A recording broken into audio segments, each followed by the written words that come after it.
Hello and welcome to the student version of Meet the Crew members flying to the space station. I'm going to link the original video showcasing Crew 7 below so you can compare these two videos. But for this version, I'm going to be asking four incredible students the same-ish questions the real Crew 7 members were asked. With me today is James, Dutch, Sheridan, and Nico. All right, so with me, I have four of my incredible students. I have Dutch, James, Nico, and Sheridan. I also have this awesome piece of paper here with a bunch of questions that they don't know what's on it. So this should be interesting. Let's get started. My first question, as your first flight into space, what are you looking forward to most? I got a good one coming back. I do want to return. Okay, I like it. I want to see the Earth from space. See that picturesque picture. Okay. Yeah, that curvature will be super cool, right? Mm-hmm. Zero gravity would be cool. Just take a sip of water and just kind of leave it there. Or like See what tether happens. have it follow you around. That'd be great. I think the zero gravity and then seeing Earth from space would be really cool. Good. I like all of those. All right. Interesting. The Crew 7, when they did this interview, that question was asked, and a lot of them said seeing the Earth. Yeah. Interesting. Okay, so being a student at Riddle is very much like being a member of Crew 7 in the sense of diversity. How is your experience working as a crew or as a student population with such a diverse group, and how do you train or prepare together? Yeah, that's a good question. I mean, in class, we have a lot of friends, and they could be from anywhere. So you have to learn to work together with one another through the culture differences and, trying to understand one another. Sometimes English is the language we typically speak, but sometimes it's difficult to communicate in English when not everybody knows English very well. Give me a situation, maybe when you're studying for an exam or something, and you have the English speaking, the native, but maybe someone who isn't. How do you bridge that gap? Explain the same thing 6 different ways and then have somebody else do it because that's as best you could do. I like it. I like the patience, though. Does anyone else have an answer for that? For me, at least, I found that drawing out whatever I'm trying to describe, if it's math or an equation-based thing, it's easier to just have it out there and then point or try to explain it in the way that they've learned in the textbook or that the class has taught you is the beneficial for me, at least. I like that. Do you have one? People just say math is the universal language or whatever. So it's just Very true. I like that. Okay. All right. So how do you feel about leaving your loved ones back on Earth, and how do you plan to engage with them? Constant calls back to Earth. Constant. You're going there for experiments, though. Sheridan, I don't know if you're going to be a good candidate. I'll admit I'm a mama's boy, so yeah. I think your mom's going to love to hear this. Yeah. Okay. Nico, how about you? I don't know if they'll let me bring my computer up there, but jump on like my friend's Minecraft server would be pretty cool. Zero gravity. I'm not sure if NASA would like You you. guys are going to space, and we have a mama's boy, and we have a Minecraft. Okay. So, James, give me something. I mean, the internet should be good up there, so FaceTime or whatever. I mean, FaceTime's good. Yeah. not all the time. I mean, thinking about NASA's money, probably going to send an email daily about what I did and the fun things that I can talk about. I'm sure there's a couple of things I won't be able to talk about because of NDAs. True. Okay, so if you could bring one personal item with you, what would it be?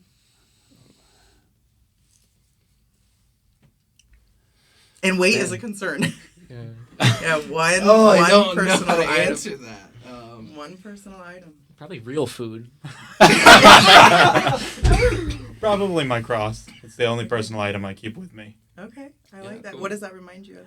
Well, I actually had one before this, and we actually had to go all the way back to Ireland to get another one.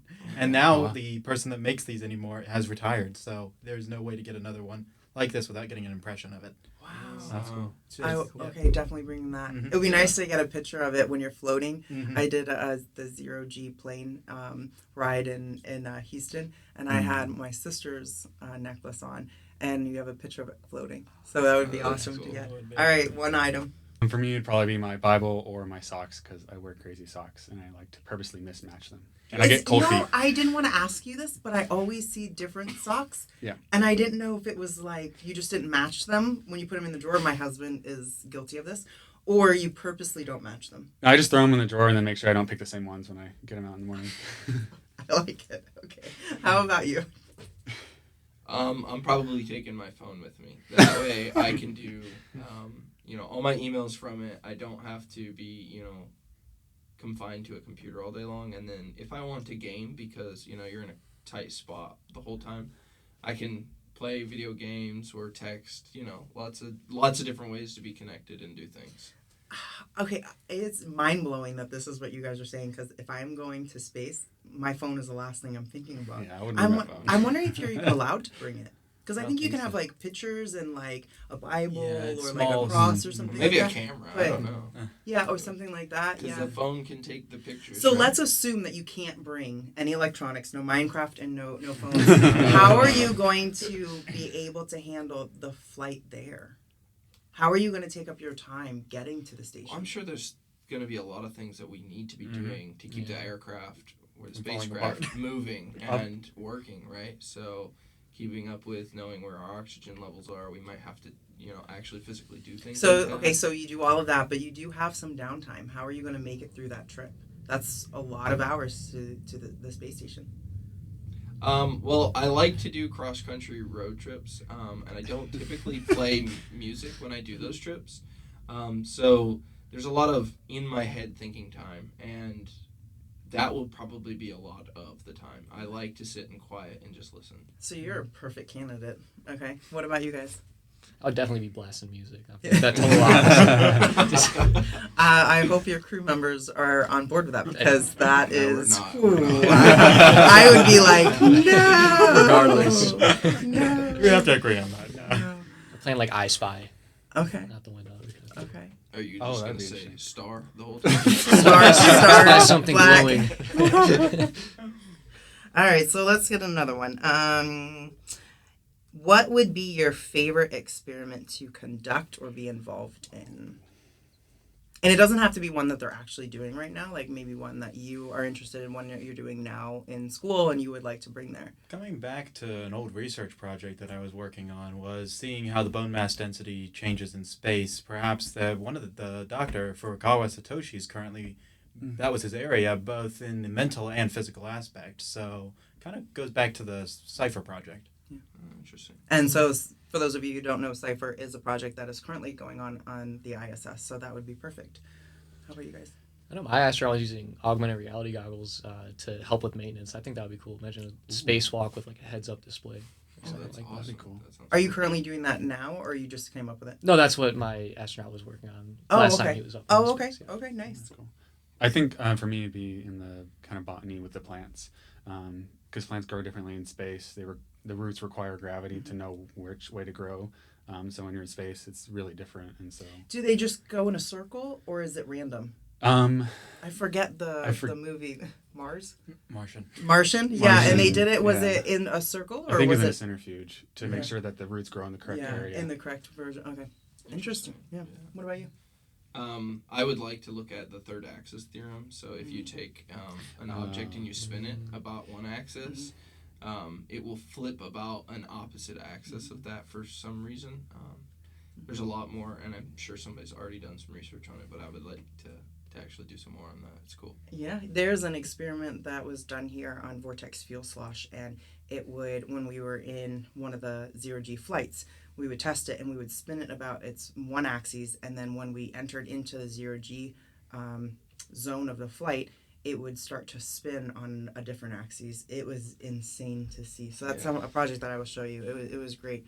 Okay, so how are you feeling about knowing that your physiology is going to change when you're in microgravity? So meaning your muscle loss, bone density is going to decrease, your cardiovascular system is going to change, it's going to alter, and you might not know that when you're there, right? Because we adapt to our surroundings, but you are coming back, right? So say you're going for 6 months or a year, you are going to see negative changes, and when you come back, you're going to feel the negative changes. So how do you prepare for that? I'd be concerned. I have a relative that actually just had didn't go to space. He had to be in the hospital for more than 2 months, so he was bedridden the entire time, and he's still weak as a baby. And it's like, oh, I really, really. So lots of exercise. Yeah. Lots of exercise. So you would preamp the exercise and like almost get maybe the Hulk, and then so when you came back to normal. Yes. Okay. How about you? Probably hit the bungee treadmill a lot. Just try to prevent that. I think getting a little bit taller would be cool though. Just kind of stretching out. Stretch it out a little bit and be like, hey, okay, I like it. I think for me, and I wouldn't look forward to the headaches from the increased blood pressure in your head, but I mean, I think I have a pretty good support system when I come back, so I'm not too worried. I wouldn't be too worried about dealing with the learning how to walk again, basically. Yeah. Okay.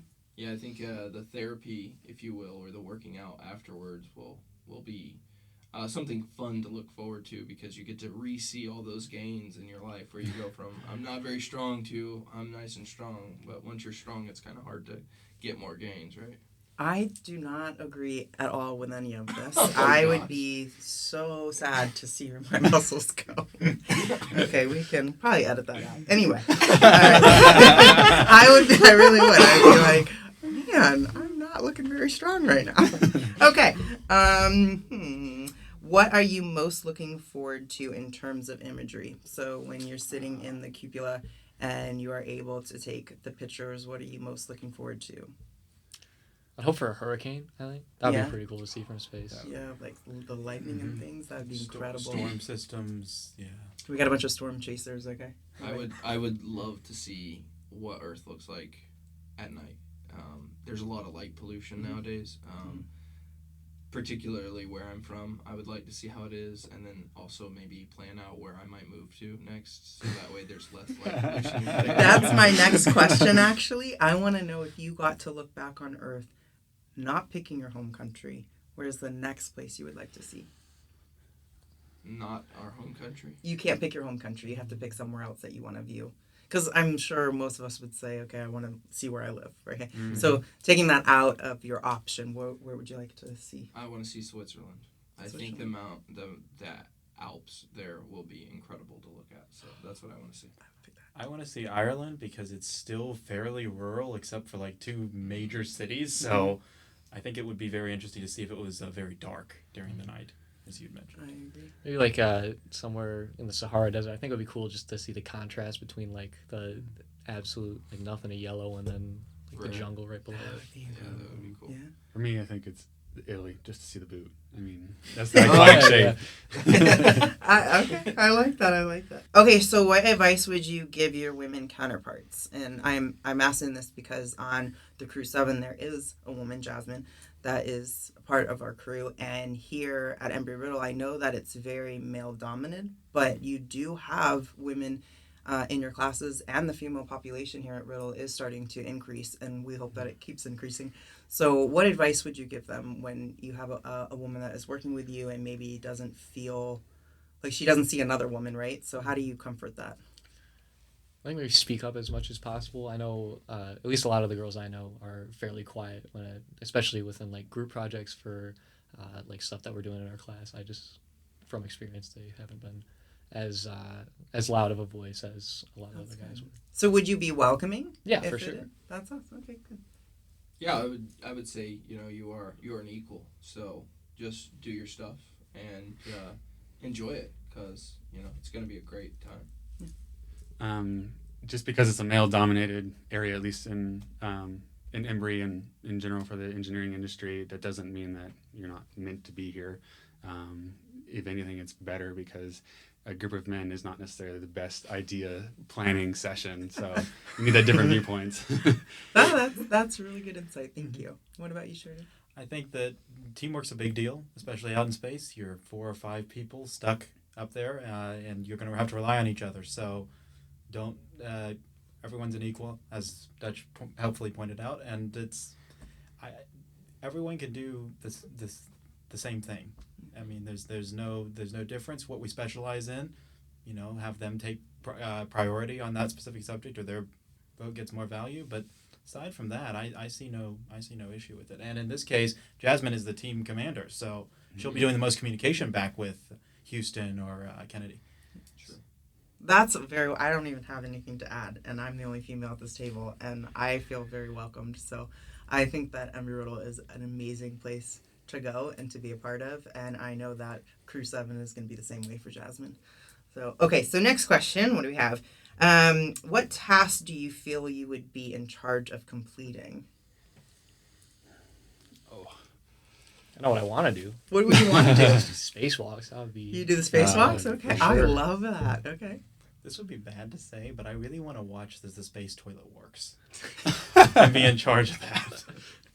It's very important. I would appreciate that. Thank you. That's great. Are Okay. you gonna make sure you put the lid down? That would be really nice for your female counterparts. I appreciate it. Thank you. Can we just talk for a second? I never thought about a toilet in space because like it's gonna go wherever. We're it keeping feels this like. in, and it's probably going to be our highlight, and we should talk about that. So, But like it just It's goes where it wants, right? There's some force behind it. it would it's a have to be vacuum. a suction vacuum. It's a suction to- vacuum. Yeah, But then, Oh, but then it does would your be like weird. an airplane, Bucket probably. Yeah. It's just like Something- constant though. I think so. Yeah, and back gonna during the feel NASA, that the suction. old Apollo program, they literally had a valve system because it was all men up there. It was a suction and it was a bladder bag, and that was what they were left with. Or you could hook it up to the exterior of the space through a valve, and as they put it, you can risk it. You can risk going to the restroom or and losing, a very important Oh my part. goodness. Yeah. So no, nowadays I mean, it is a vacuum system. There's a tank, and then they can get rid of that. It's kind of similar almost to what they do on airplanes now. You have to do special training to Mhm. actually train on the toilet before you go into space because I it's would not think at all. on the so. toilet, I would potty think so. tank, Yeah, potty I mean, training. you have to, right? You're not going to just get up there and try it for They're the not first going time. to, Right? yeah. That's not going to be good, right? It's Okay. not- no, I think- you I need think- to use the bathroom and you don't know how to use the bathroom. It's not going to go well, right? Yeah, Ashton, I I'm probably with you. figured it I'm out. with you. I would rather be trained. Okay, so what would you want to do? I think doing like the robotic arms for The control person. Yeah. For it. That would be I'd rather awesome. stay inside because I don't want to float off into emptiness. So I'll let you do How that. have you taken robotic arms here as a course? I have not. It sounds Yeah. interesting though. I Okay. have. Yeah, how do you like it? That was a lot of fun. Yeah. Dr. Quill's a great teacher to learn from. So, yeah, I loved it. Does Monica Garcia Yeah, she also teach it teaches it. now? Okay. But when I took it so long ago, she was not here at that time. But, And it yeah. was I've Dr. Quayle? heard great from her too. Oh. All my counterparts that have taken it with her as well. Okay. So, Oh, that's awesome. and I guess he's not teaching mechatronics either. So the building of the arm is mechatronics, Mm. and then the programming of the arm. How is would robotics. you take what you learned? Say if you were James and you were going to apply what you learned in the classroom for robotic arms, how would you apply that on the space station? I guess there's two different ways. Like if it was having a problem, I could use the mechatronics class that I took to solve the problem. But if let's say code needed to be modified in a way such that we could reach a different location because it previously couldn't, I could also reprogram it to be able to reach that. And when you say position. reprogramming, are you talking about the rotation and the translation matrices Yes, to go yes. back and forth? Okay. Yes, yes. So that's something that you are taught in the class Yeah. to do those rotation matrices. Yeah, definitely. Awesome. Those are good jobs. No one said like pilot or anything. We go to Embry-Riddle. I was gonna say I was pilot, but ready. you moved on. Oh. Let's back up. Dutch, what would your role be? Yeah, I would love to be actually in charge and fly the thing. I like to drive vehicles, tractors, all that kind of stuff. So flying the aircraft would just be like a check on the list. You know, I flew a spacecraft. I'm with you. Right. I'm with you on pilot. Pilot's my choice all day long. Okay, so how would you guys celebrate the holidays on the station? So this crew is going to be spending Christmas or Hanukkah and New Year's and any other holiday that falls in between that, Boxing right? So Day. yeah, Boxing Day. Australia Oh. does Boxing Day. Okay, and when is that held? Like into That's December? Christmas. Oh, that's Christmas. That's Okay, Christmas. there you go. It's called It's Boxing the So- day Day. after Christmas, yeah. So what do you celebrate? So first, tell us what you celebrate and how would you bring that to the station? Generally, my big celebration would definitely be Christmas. Okay. definitely couldn't do a big fun dinner because it's all packaged meals. I think I might have been hearing this wrong, but I think that they do Mm-hmm. bring certain foods from each person's home country, and they get to share that. It's something that they provide. I don't know if it's for mental health or camaraderie or what it's for exactly, but Definitely would you bring could share it. something from here or perhaps my country of birth. What would it be? If it was from the country of birth, I'd bring dim sum, easy to package. They're flour cakes that have meat filling in the middle of them. That's delicious. Yeah.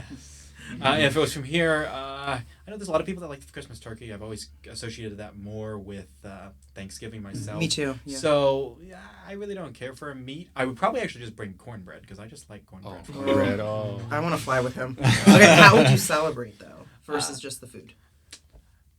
I'll be bringing my cross up, as I mentioned earlier. Probably just maybe watch some good Christmas movies. Okay. Home Alone or Die Hard. Home Alone. Home Alone. All I see is the little kid doing the thing. Oh, yeah. Like, okay. So, food of choice and how you would celebrate, and what is your celebration? What do you We celebrate? typically celebrate Christmas, Christmas? and we don't really have like the typical Christmas dinner like ham and turkey or whatever. We just kind of like I know my family caters like fried chicken and like Italian beef. So we have like turkey and ham and stuff, but it's like the side meal. Like, Yeah. we're I like that. always digs into the fried chicken. So I'd probably bring like an Italian beef would be nice. I don't know if any of y'all have had that, but it's kind of a Sounds lovely. local thing to Chicago. Yeah. Okay, I have to interject. You know, fried chicken is what they eat over in Japan for Christmas. Really? That's literally Really? KFC is a national treasure on Christmas Day. That's Yes. awesome. That's Well, I didn't know that either. That's awesome. So, how would you celebrate? Probably just FaceTime call with the family. We do a grab bag every year, so I'd probably maybe that would be my personal item. I'd bring the grab bag gift that someone got me up. That's cool. I think it would be cool if you did a grab bag for each of your crew members. That would be cool. And then everyone could join in. Like, so this question is not just how you would celebrate. Like, maybe how would you get your crew members involved in that too? It's just imagine it's just stuff from around the space station. Yeah, just random stuff. Don't unplug anything important. Okay, James, what about you? I think for my family, we don't necessarily celebrate the holiday on the holiday. So I think they'll be going up for Thanksgiving and Christmas. So we don't have to. I won't necessarily bring a favorite food, but at least separate what I would normally eat, and then have something like one of the casseroles or something that they package and make that a celebratory meal. And then I think just sharing having a sit-down meal with everyone else that's on board the ISS would be pretty fun. Yeah. I would definitely take cream wafers. So it's a cookie that I've only ever seen my family make. It's like a butter-based cookie, but imagine an Oreo where you have frosting inside and then 2 cookies on the outside. If anyone has heard of this, please comment below. Please do, Yeah. because I only know the one recipe. I've never seen anybody else make it before. But like you put it in your mouth and it instantly melts, and it would just be that, like I've had enough of being here moment. Let me have that cookie, and like It would everything get will be you through. okay. I'm gonna be fine. Right? Yeah, Like okay, that you're one. saving grace. But it's like that cookie that you make once a year, and if you don't make it this year, like at Christmas time, then you won't make it till next year, and it takes days to make. Like it's not just like like we threw it together in a couple of minutes. So I would want to bring one for everybody to try. I could see you bringing a packet, and when someone's having like a really bad moment, and they're Today's just the like day. going, I'm like, today's the day. Enjoy this. Enjoy this. You'll be okay. Yeah. And then we do a traditional Christmas as well at my home. So if I had the ability to bring a gift and hide that, even if it's just a small gift, so that, on that day or around that time, we could say, hey, here's the gift that I brought you. But I love that. right, we would all know each other very well from Yeah. all of our training. So Yeah. I would be able to say, like, I know exactly what gift Sheridan wants. So You'd be a that'd be good cool. crew member. That's awesome. Controversial point. What would the day be actually on the ISS, since time is relative to Earth on that front? that's a Don't good they have? question, I think because- they set the time. Greenwich Mean them perhaps? But doesn't the When do space you station do this Yeah, but I- when would you faster? do I New think- Year's? that would be the thing. I was curious. How do you? And then if everyone's from a different country, which time do you pick? I think they set Houston time, Mission Control, Oh, that would make Ah, sense because okay. they're in comms. because with they also have SpaceX all the sleeping time. rotations and Right, stuff like okay. that. So they have to set the times. Oh, that would So, make sense. but like as it's rotating, because it goes faster than the Earth, around the Earth, right? So as it's rotating around the Earth, you're gonna have sun, not have sun, have sun, not have sun, much more you have faster. to party harder. A lot faster. Oh, no, cram that party in. So the nights will be really short, and so will the days. But But you I won't. think they control it on this You won't- station. Like, you won't still know it. sleep You don't 8 get to hours. see outside. You There's not can windows in everywhere. the cupola, Yeah, in the cupola. but in your But is it space, I like- don't think. Aren't we gonna be able to go to the cupola when we feel like it, or is it more like I don't know. I'm no? not your captain. As the captain of this? I would say Okay, you you could. can go whenever Oh. you feel. Like it. Thank you, captain. How does Santa get to the ISS? Oh, Oh, we're not Where's sure. the chimney? Yeah. Where's the chimney? Maybe It's he the learns how to. same- Maybe he learns how to do the airlock. Okay, Open the door. I have to put a kids warning on this video now, because Santa has to get there. Oh, he does. He will get there. Yeah. I'm not sure how, but he will. He'll will. get there. He'll Yeah. get there. You're gonna go to the cupola and you're gonna see Santa in the spring. Have the elves Is make him a this- is spacesuit. They're gonna Yeah, have oxygen masks. and- Okay, that's gonna be your next senior design project. How would you guys mentally and physically prepare for the challenges of spaceflight? I think we kind of answered it with the exercise, but what about mentally? I think the hard thing would be the loneliness, because when you're doing your tasks, you're not with your other astronauts. You're all doing other separate things. So I mean, have a very, very long music playlist. He's gonna talk to himself. Yeah, there's I don't a think lot that's of- necessarily healthy either. I don't know in his brain. It's I don't healthy know. to talk. It is not healthy to answer. That is true. I have never answered, nor will I ever. Okay. We'll give it to you. We'll give it to you. Meditation and a lot of books. Oh, Meditation. books. You can't do Yes. books, You can't though. bring You books. can't bring No, books. No, not Unless necessarily you books. do- Audiobooks. Okay. Just you like can. that. okay. Yeah, I would just probably buy Audible's entire collection and just be like, Yeah. okay, here you go. I they think have iPads. meditation would be good. Oh, yeah. I think But they when have you iPads, so. look, I wonder again if that's a regulation or anything, because when you look at all of the photos, you don't ever see them with that in. They're doing their task. I don't know if that's allowed. I'd be interested to if Definitely. you know, please comment below. Yeah. I don't know. Okay, so we already answered that. I think we're done with our questions. Does anyone else want to add a question? Well, there's a bit of a controversy with my astronaut actually currently. So okay, let's catch our viewers up because Nico actually said this a little bit before, and now you just said it. My astronaut. So at the end of this video, we are going to give a little clip or a summary for each astronaut. So first of all, who were you assigned? Furukawa Satoshi. Okay, and then Nico, who's yours? Andreas. And yours? Konstantin Borisov. And Jasmine Mogwili. Okay, so yours has a controversy going on. Currently, at least, the most recent news article I was able to find regarding Furukawa's actions was in January, and posted in the Japanese Times, and they translated this one directly to English. So this is no interpretation on the part of any software. Okay. He's claimed responsibility for issues regarding his department, especially with academic integrity. His department is the biomedical research, and he's the section chair for that at JAXA. And so apparently this happened probably back in 2017, as far as the investigation has been able to tell.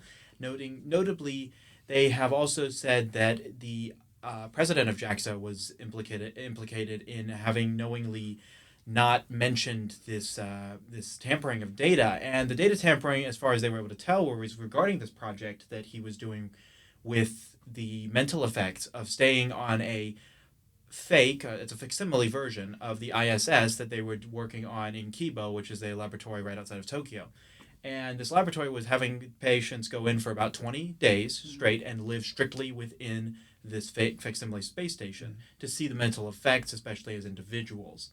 However, it looks like that the two researchers that were directly on this project happened to completely falsify both patient testimonies as well as what other researchers were observing said patients throughout the process of this. So sorry to interrupt. Just to clarify, the two researchers that were involved, was that also the astronaut that you're covering? No, Or it was not. in He was charge? apparently in charge, and this Okay. is where there comes into another controversy.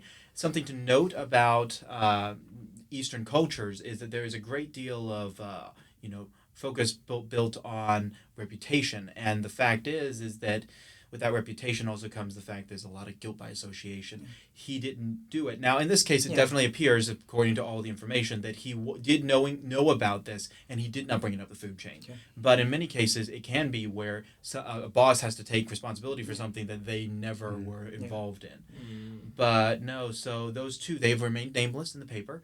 But those two were finally disciplined, and he was formally disciplined this January, especially as it seems to be in an effort to make sure to clear the air regarding. So what was his work. discipline? His discipline was he had to make a public apology to the entirety of Japan, and this is why it was in the Japan Times, which is one of their biggest newspapers, and that was the major one. Now, I was not able to find evidence of the specific stuff internally. There may have been some form of internal discipline. I would assume. I think I'm more interested in now that he's going to the ISS and he is conducting experiments. You'll tell us later which experiments he's doing, but does that almost cast a shadow over his work? And that, I think, is the reason why they brought it up so early in January, and the fact that they were trying to clear the air and see whether or not he was still a suitable candidate. Given that he's still going on this mission, I am going to make the assumption, I can't read Japanese, so I cannot tell you what the Japanese people think, of the fact that since he brought this up, he apologized, that it's clear air pretty much. How would you all deal with that? If you were in this situation, and I don't want to get into whether you would do the food chain because it's a different culture. You don't know how you would react to something unless you were in that position, right? But say you were in that position and now you're going up. How would you make everyone on Earth and everyone that is watching, how do you add comfort? How do you almost talk them into that you're doing a good job, that you're not going to do this again?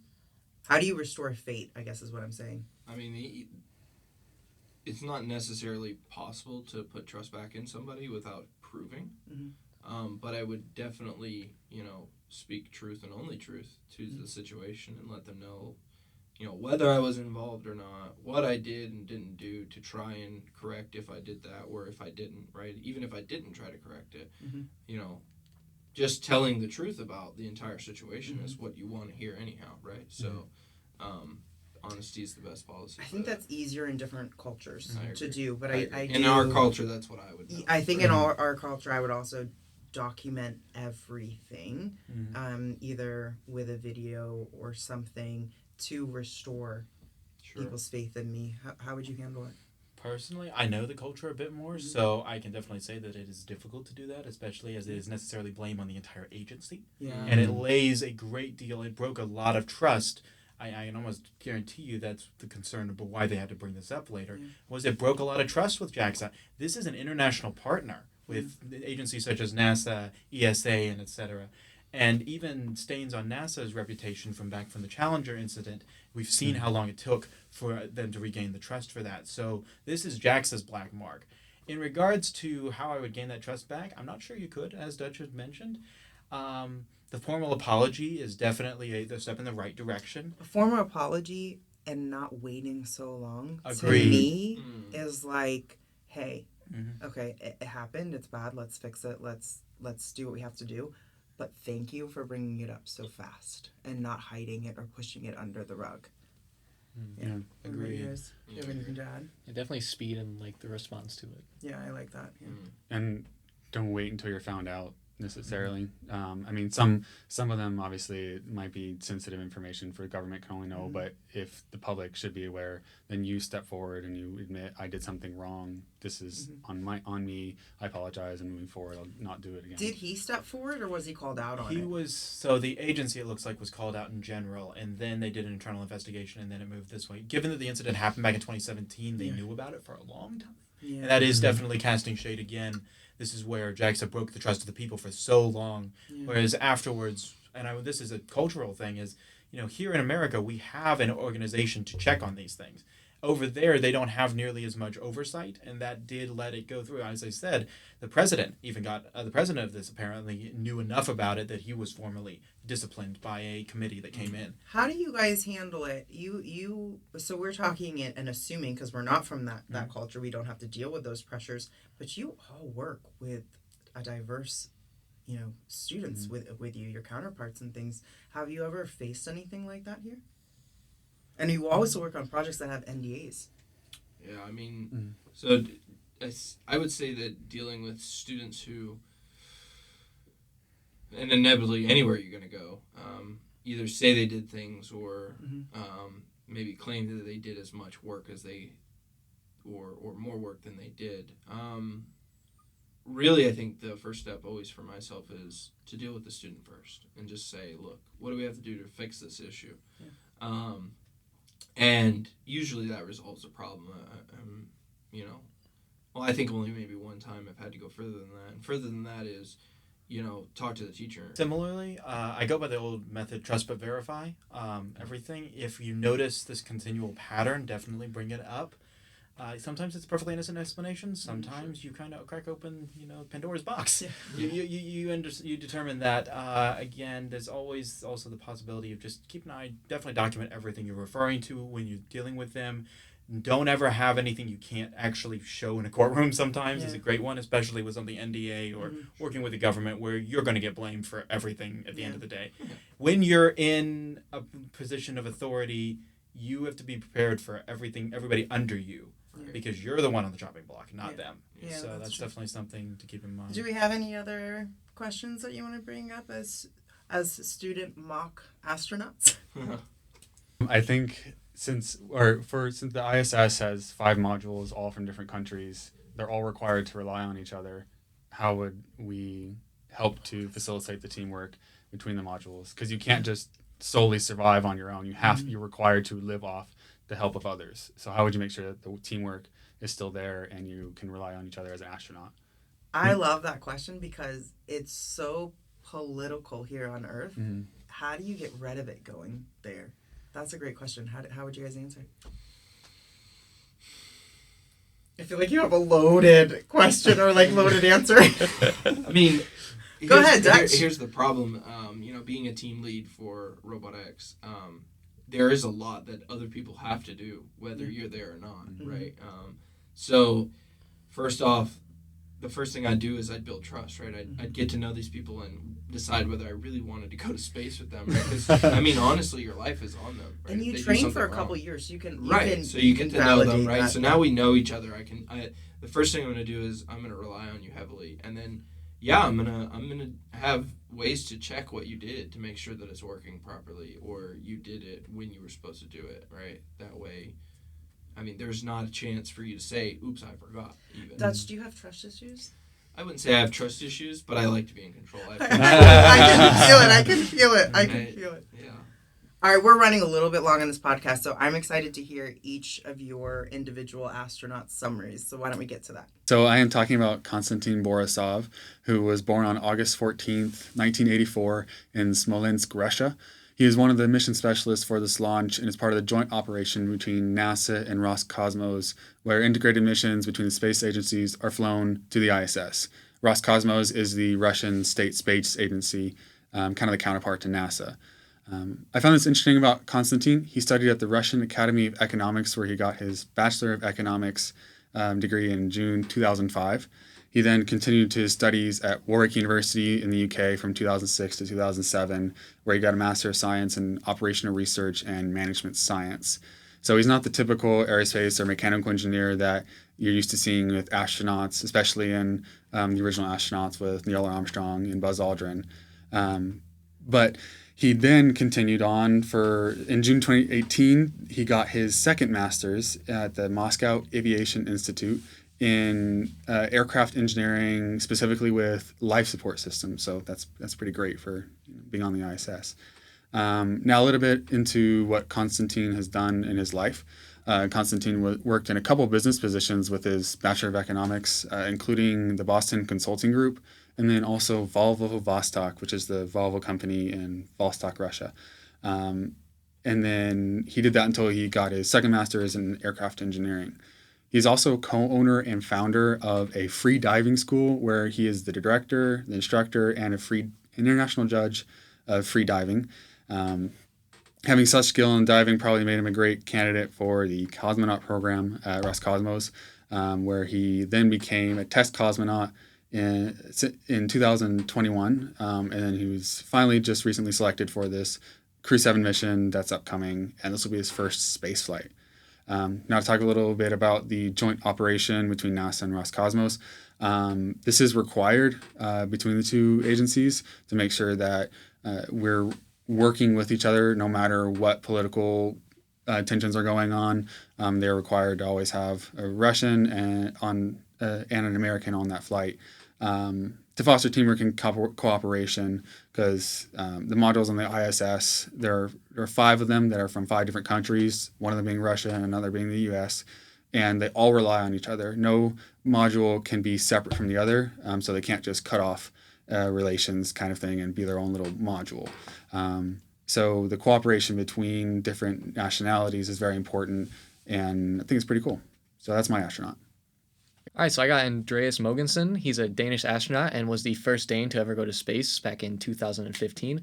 He's set to fly tonight on Crew Dragon, which is basically tomorrow if you're not a college student, and he's going to be the first non-American pilot of the Crew Dragon. He graduated with a master's in aeronautical engineering from the Imperial College in London, and eventually got a PhD in aeronautical engineering from UT Austin in 2007. He also worked all over the world and contracted for companies in different countries on every continent before he was selected as the first Danish astronaut by the European Space Agency in 2009. Aside from being a private pilot, his other training includes underwater research for NASA's NEMO missions, and he was also a cavenaut for the European Space Administration. His first flight was in 2015 on board a Soyuz capsule, and he brought Legos with him, which is by far the coolest thing any astronaut's ever done. And he also used augmented reality goggles while doing maintenance for his mission. Tonight, he'll be piloting the Crew Dragon and heading up the Huygens mission, where he's going to do experiments for the European Space Agency. What? If we talk, yeah, I want a moment of silence between you talking and me talking. Okay. That way I can trim it out. Oh, I thought I did. Never mind. Sorry. Go ahead. So I am talking about Konstantin Borisov, who was born on August 14th, 1980, where integrated missions between the space agencies are flown to the ISS. Roscosmos is the Russian state space agency, kind of the counterpart to NASA. I found this interesting about Konstantin. He studied at the Russian Academy of Economics, where he got his Bachelor of Economics degree in June 2005. He then continued to his studies at Warwick University in the UK from 2006 to 2007, where he got a Master of Science in Operational Research and Management Science. So he's not the typical aerospace or mechanical engineer that you're used to seeing with astronauts, especially in the original astronauts with Neil Armstrong and Buzz Aldrin. But he then continued on in June 2018, he got his second master's at the Moscow Aviation for being on the ISS. Now a little bit into what Konstantin has done in his life. Konstantin worked in a couple of businesses, including the Boston Consulting Group, and then also Volvo Vostok, which is the Volvo company in Vostok, Russia. And then he did that until he